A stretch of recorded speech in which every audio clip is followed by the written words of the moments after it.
Hello বন্ধুরা, আমার আরও একটা ব্লগে তোমাদের সবাইকে ওয়েলকাম। তো আজকে কার বাড়ি গেলাম, গিয়ে কী করলাম ওখানে সবাই মিলে সব কিছু তোমাদের সাথে শেয়ার করব।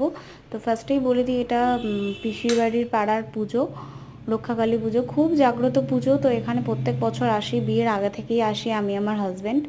এসে বাতাসা হরিণর দিই, পুজো দিই, খুব ভালো লাগে। আর দেখতেই পাচ্ছ কত ভিড় হয়েছে, বিশাল ভিড়ও হয়।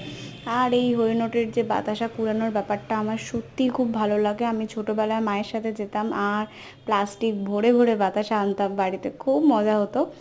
তো দেখো হরিণট দিতে চলে এসেছি, আমার বড় হরিণট দিচ্ছে, আমিও দিচ্ছি। তো খুব ভালো লাগলো।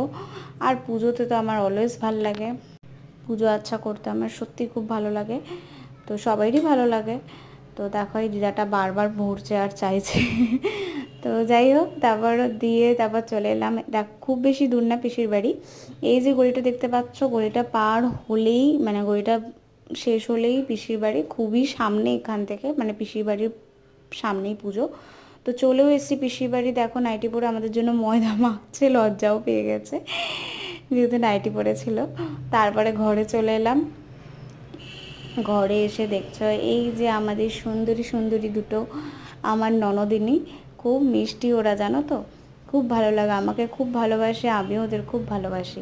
অ্যান্ড এই ভিডিওটা কখন করেছে সত্যি গাইস আমি জানি না। খাবার ভিডিওটা লুচি চানা মশলা সব নিয়ে খেতে বসে গেছি, পরে জানতে পারলাম ভিডিও করছে ওরা। তো সবাই মিলে খুব